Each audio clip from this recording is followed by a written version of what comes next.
Hey guys, happy Monday. Happy President's Day. If you happen to have the day off, congratulations. It is February 15th, so we are, 2 months out from tax day. So no holidays here, but happy to see you guys. As always, we'll give everyone a few moments to jump in and welcome us. I'm in a hoodie today, and let me tell you, it was -6 when I got ready this morning. Wait, which way? I actually wore a coat. I usually don't wear coats because I have covered parking at home and covered parking at the office. So I just suck it up and I put on a hoodie and I'm like, I can deal with it. But today, busted out the coat. And I had this really cute pink sweater on today. And as I was walking out the door, I spilled coffee on myself.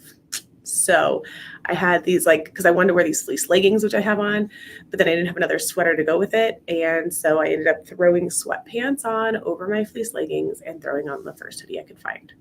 So I went from feeling really good to I kind of look like I'm in pajamas again.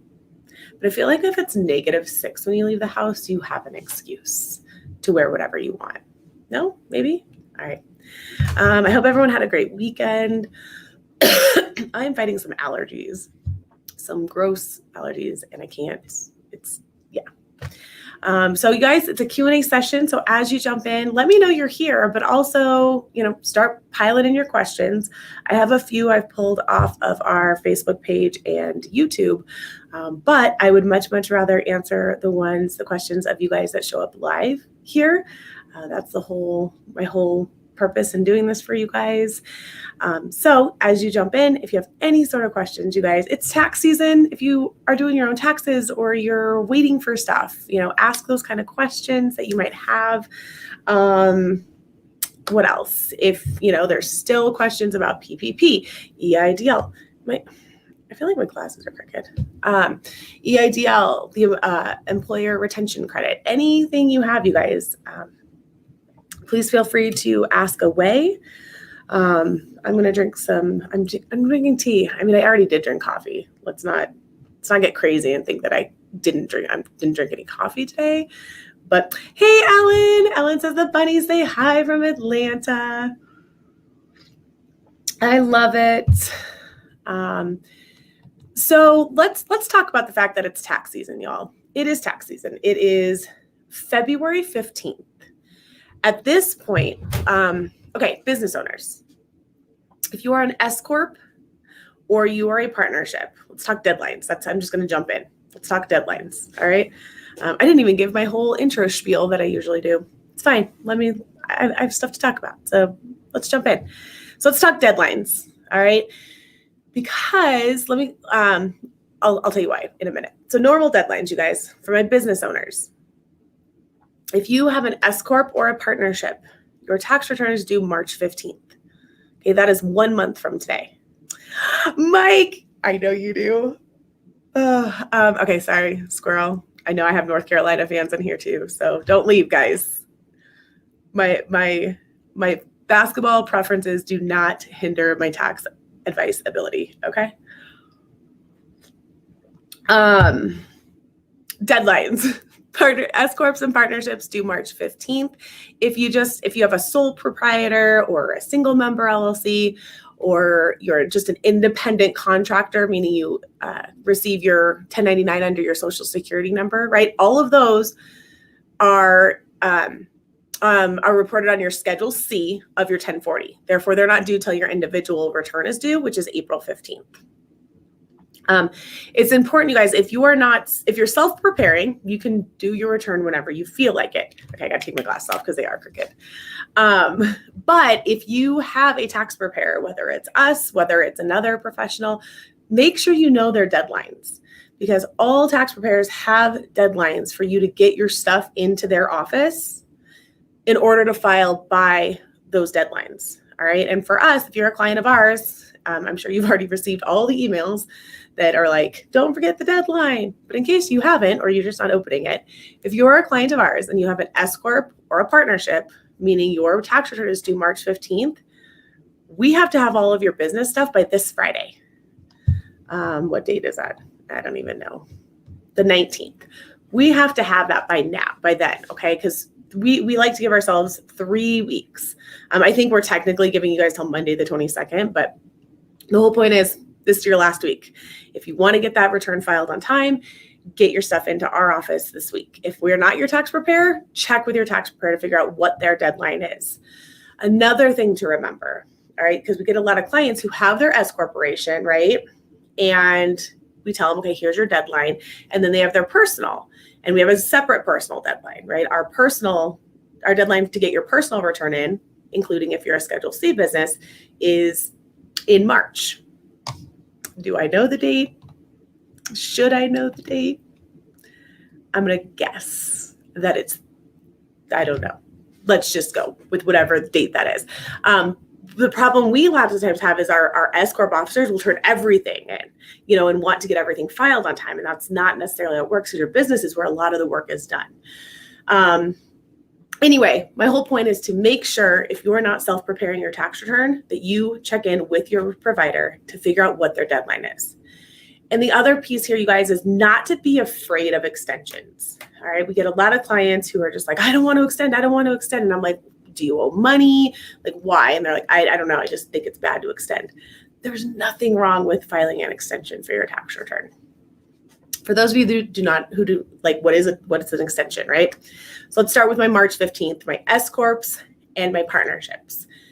Filing an extension, you just have to file it by March 15th, right? The normal deadline. And that gives you until September 15th to actually file your business return.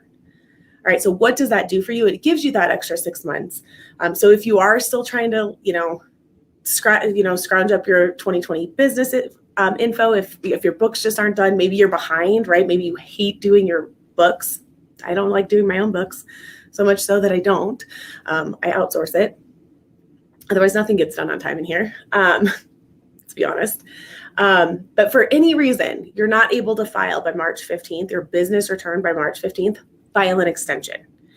Because, you guys, the penalty for filing your S Corp returns and your partnerships late is $200 per month per shareholder or partner. All right, so if it's just you, it's $200 a month every month that you're filing late. Okay, if there's a few of you, maybe you and 4 buddies put a business together, that's $1,000 a month in late penalty fees. And there's no reason for it, you guys. There is no reason not to file an extension for your business return, your S Corp or your partnership, because there's not ever any money due with that return. Sometimes there's state money due, depending on what state you're in, but there's no federal money due. So file that extension, or get that extension filed, or have your tax preparer file the extension for you, and make sure that gets done, because those are unnecessary penalties to pay. All right, now let's talk about our April 15th filers. So this is your personal return. It's your Schedule C if you have a Schedule C business, right? So why are we scared of filing an extension there? Let's talk a little bit about it. Okay, again, should not be scared to do it, but let's talk about the both sides to this, okay? So April 15th. April 15th is your deadline, right? For a reason or another, you're not ready to file, okay? Filing an extension by that deadline gives you until October 15th to file your tax return. All right, it gives you an extra 6 months. However, it does not give you an extension to pay. So if you think you're going to owe money, if you're like, I know I owe money, any amount of money you can pay in at the time you file an extension will minimize your penalties and interest for your failure to pay. However, let me talk about these real quick. Okay, if you don't file at all, so let's say, you're like, I'm not going to get done, I'm just going to file it when I can, right? Your failure to file penalty, meaning you did not file your return by April 15th, nor did you file your extension by April 15th, okay? That failure to file penalty is 5% of your tax balance due for every month it's late, up to 25%. All right, so if you owe $1,000 and you file it 5 months late without filing an extension, you're going to owe $250. Yes, $250 in penalties and interest. Waste of money, right? Waste of money. So file the extension. And then even if you can't pay anything, you guys, the failure to pay penalties are much, much less severe. It's 0.5% plus some interest.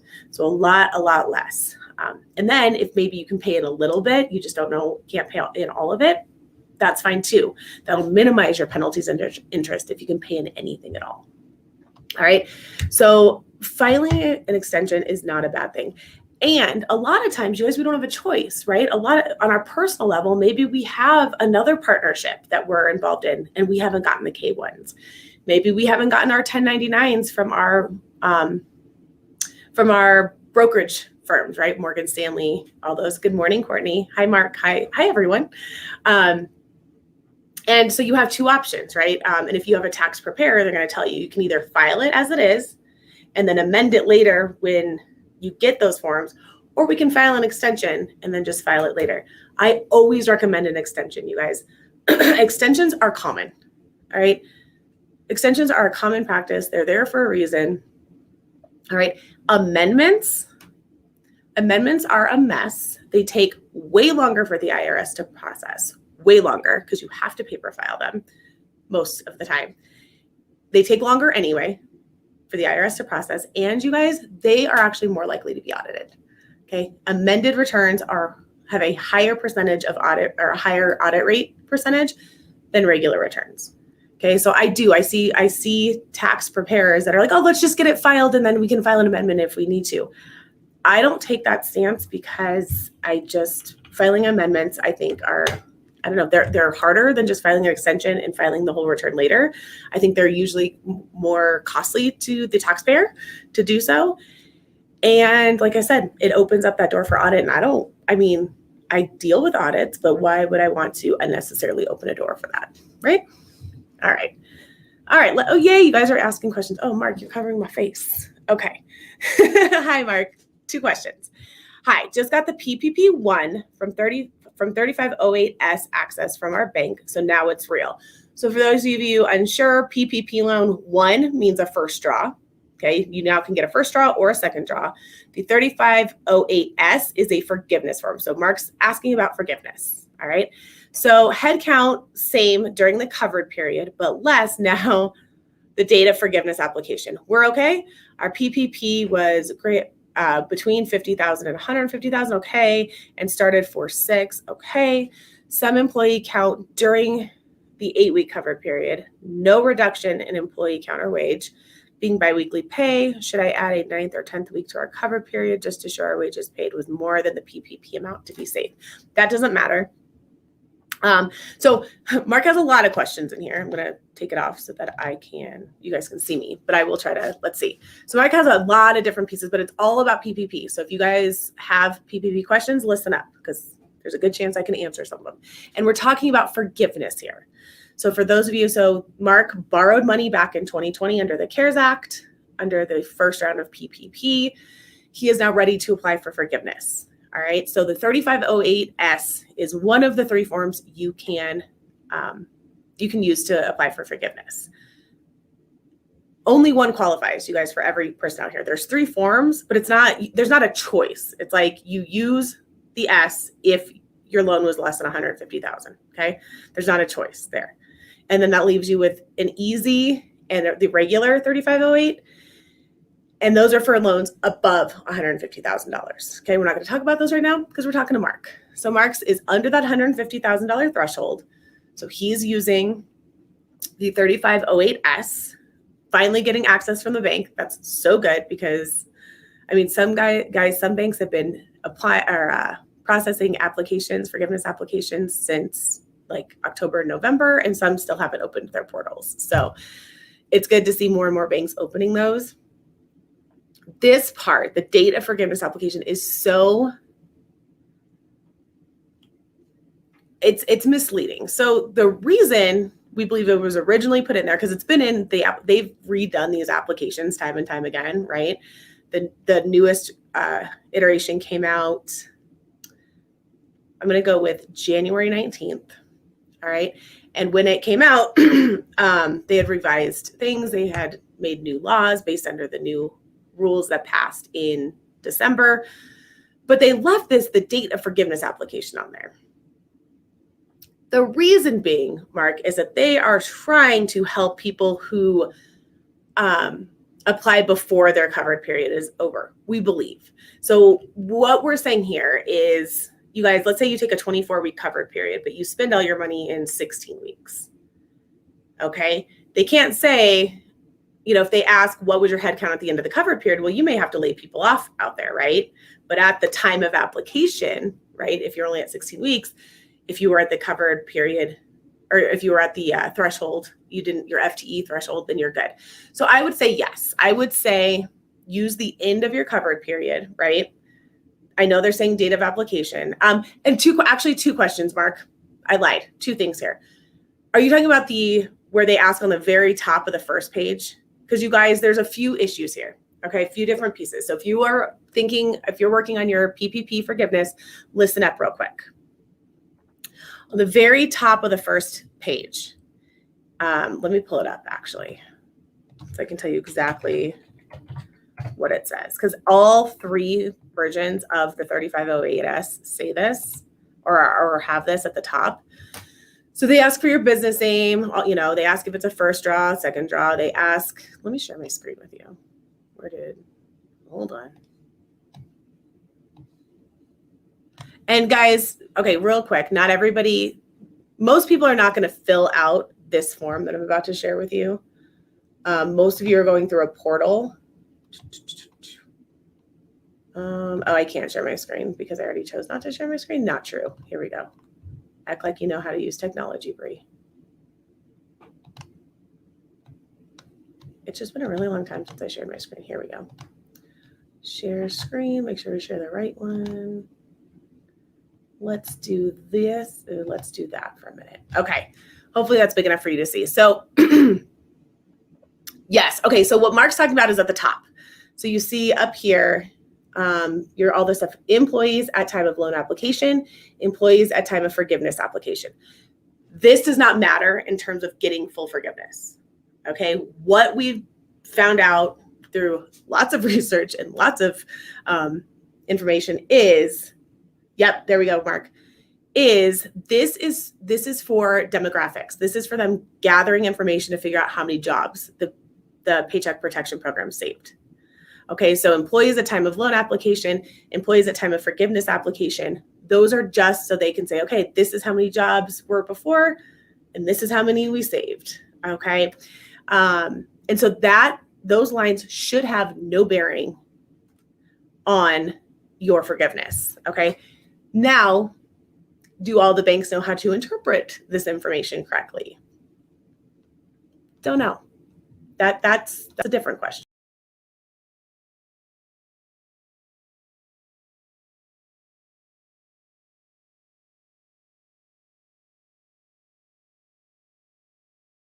Let me go there. There we go. Okay. So banks are learning what they actually need and what they need to do to grant forgiveness, you guys. But it's hard. And what you got to think of, so when you come to me, you come to, Jamie Troll, you come to Hannah, you come to Kelly. So we have a group of CPAs who have worked diligently on this. Okay. The 4 of us have, since last year, worked really hard to stay on top of this stuff.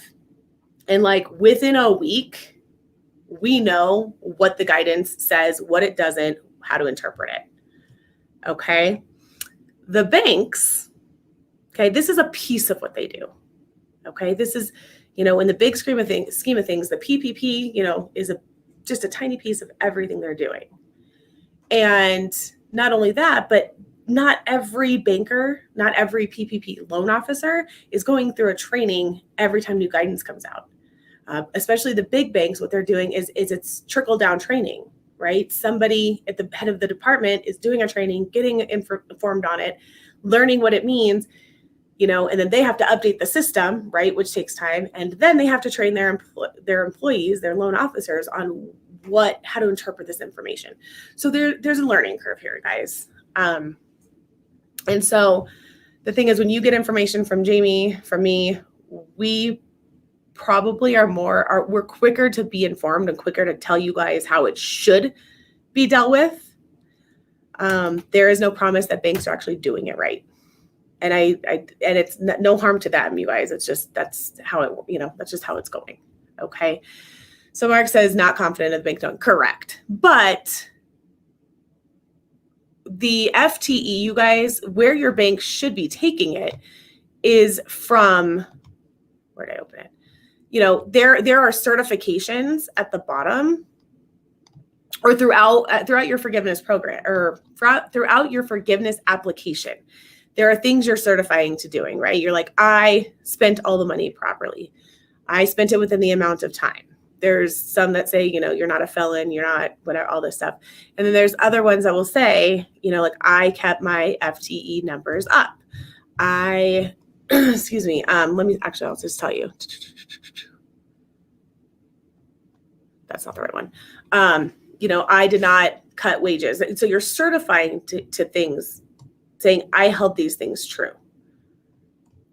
All right. And that is where the bank will look at it. The other thing is a lot of banks are still requiring reports, that you pull reports to support this information. All right. So the great thing about the 3508S is it makes the requirement for what we have to turn in as borrowers, it limits it, right? Originally, so if you do the whole 3508, guys, the big form, you have to turn in your documentation to prove what you spent, right? So all your payroll reports, any other expenses you paid for, you have to show statements and invoices, all that stuff. Then you have to show your calculations, your FTE calculations saying, I did not cut people's hours. I didn't cut the number of employees I was hired or that I employed. And you have to show your pay. You have to show that you didn't cut anyone's pay more than 25%. Okay, it's very complicated. It's very time consuming. The 3508EZ, we don't care about because we're not talking about loans over $150,000 right now. But what that does is it minimizes the need for documentation as well. And then the 3508S, I'm trying to scroll real quick just to tell you exactly what you need to record. Okay, so what do you need to actually submit? You will submit your documentation supporting, your signed documentation, your signed certifications, right? And then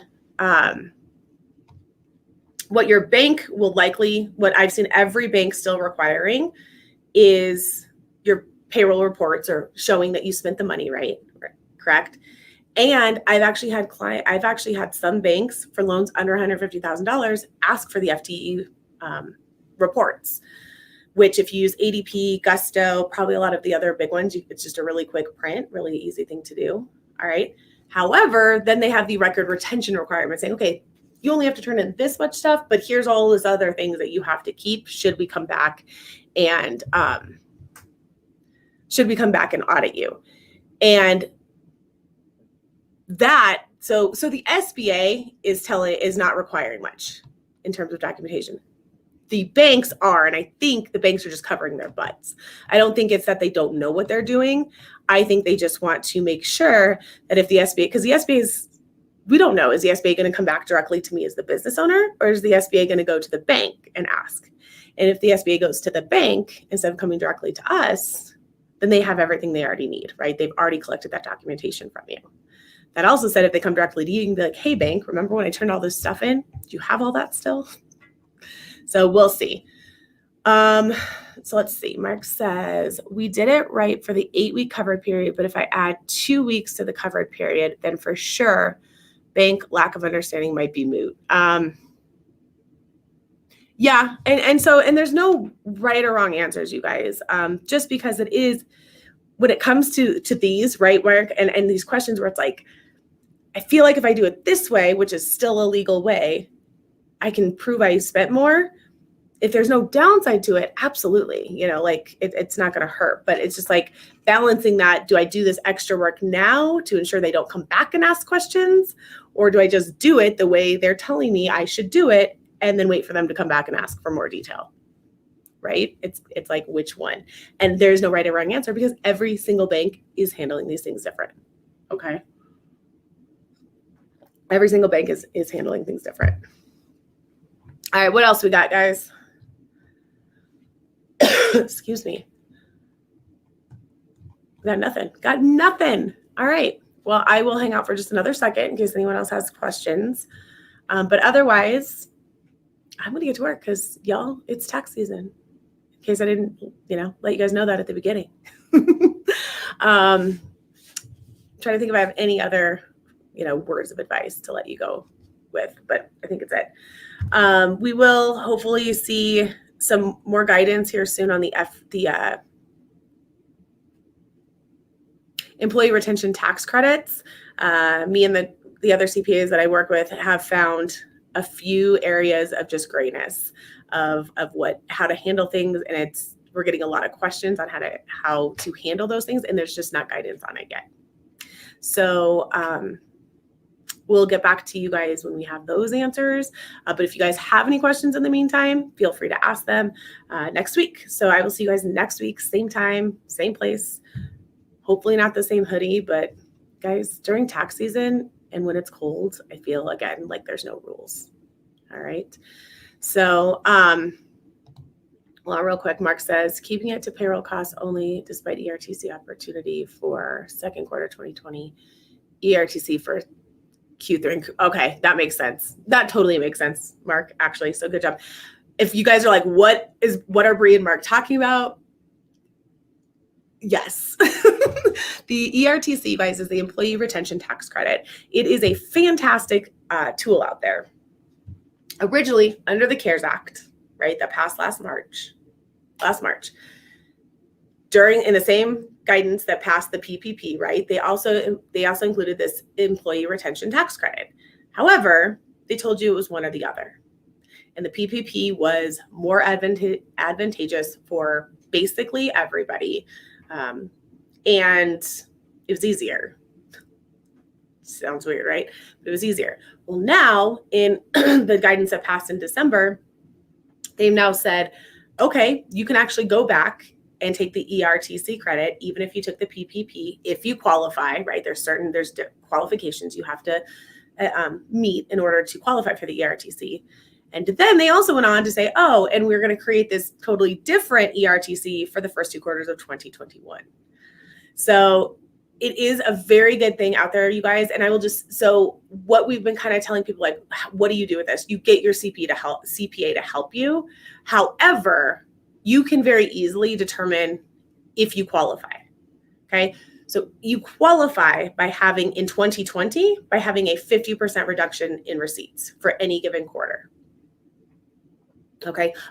Except for second quarter, third quarter, or fourth quarter. Okay. Compared to 2019. So you run your financials for second quarter of 2020, for third quarter of 2020, for fourth quarter of 2020, compared to that same quarter from 2019. And if you see any quarter where you have a 50% decrease in receipts, then you should you should talk to your CPA about going back and getting this credit or seeing how much you can qualify for. My friend Jamie Trell has a fantastic calculator as well, if you're more of a DIYer, to see how much you could qualify for this. I will post it in the group for those of you that may not follow her. But this calculator will say, do you qualify based on this 50%, reduction? And it will also have a place for you to put in your employees' pay to see how much you could potentially qualify for. From there, I do not recommend you do anything else on your own, okay? Because this is going to be a hot mess. This is also the part where we don't really have a lot of guidance on what to do yet.